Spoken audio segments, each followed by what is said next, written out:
राम राम जी।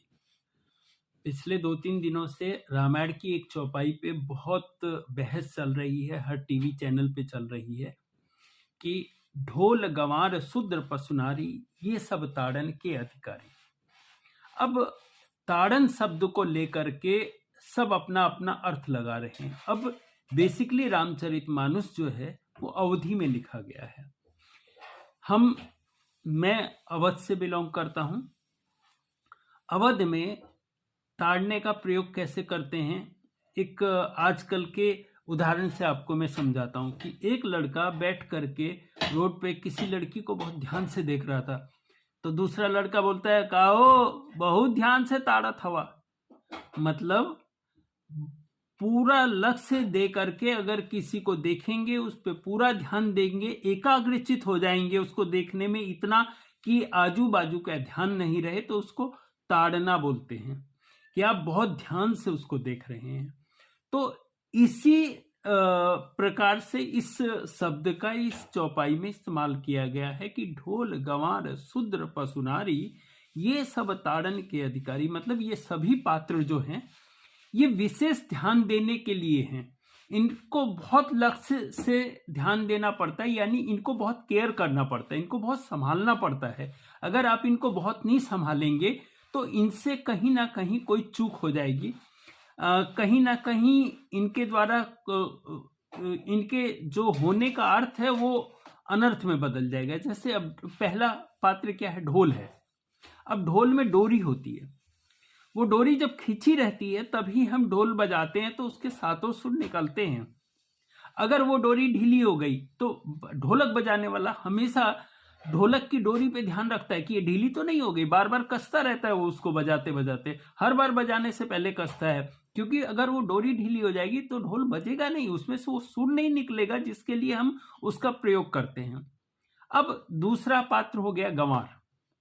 गंवार क्या होता है कि जिसके अंदर बुद्धि और विवेक को कम प्रयोग करने की क्षमता होती है, वो गंवार होता है। अगर हम उस पर लक्ष्य नहीं देंगे तो कोई ऐसा गलती करेगा जिससे उसका खुद का हित होगा।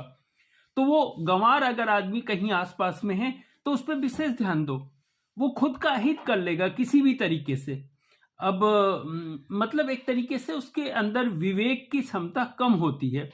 जैसे कि छोटा बच्चा होता है, उसमें भी उतना सोचने समझने की क्षमता कम होती है। तो अगर हम उस पर ध्यान नहीं देंगे तो वो कहीं बिजली के स्विच में हाथ डाल देगा, कहीं रोड पे चला जाएगा। तो ऐसे गंवार है जिसका बुद्धि बालक बुद्धि जैसी, जिसके अंदर कम दिमाग है, कम विवेक है। तो ढोल गंवार शूद्र पशुनारी। शूद्र, अब शूद्र क्या है, वो सेवा करता है समाज की। शूद्र यानी समाज का सेवक। अब वो कोई भी हो सकता है, जो सेवा करेगा वो सेवक है, वो शूद्र है। तो उस पर भी विशेष ध्यान देना है।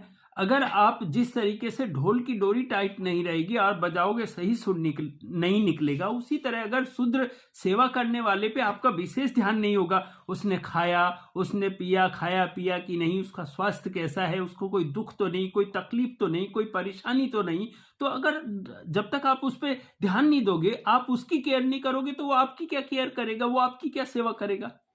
तो ढोल गंवार शूद्र पशुनारी। पशु, अब पशु आप पालते हैं, गाय पालते हैं, भैंस पालते हैं, बैल पालते हैं, आपकी वो सेवा करते हैं, आपके लिए वो खेत जोतते हैं, हल चलाते हैं, दूध देती है। लेकिन ये तभी वो दे सकती है जब आप उसकी सेवा करेंगे, जब आप उस पर विशेष ध्यान देंगे। उसने खाना खाया कि नहीं, उसने पानी पिया कि नहीं, आपने उसको नहलाया कि नहीं, उसको कोई बीमारी तो नहीं है, कोई तकलीफ तो नहीं है, किसी तरह से वो अस्वस्थ तो नहीं है। तो जब तक आप पशु पे ध्यान नहीं देंगे तब तक पशु आपके किसी काम का नहीं है। अगर वो बीमार हो जाएगा, तकलीफ में हो जाएगा, तो वो आपके किस प्रयोग में आएगा, बताइए। तो ढोल गंवार शूद्र पशुनारी। नारी, नारी के लिए भी कहा जाता है, नारी घर की लक्ष्मी है, स्त्री है, मान सम्मान है, इज्जत है, मर्यादा है। तो अगर आप स्त्री की सारी जरूरतों पे ध्यान नहीं देंगे, उसके लिए मतलब हमेशा ये उसकी जरूरतें पूरी नहीं करेंगे किसी भी तरीके की, तो वो भी अपने उस मर्यादा में नहीं रह पाएगी।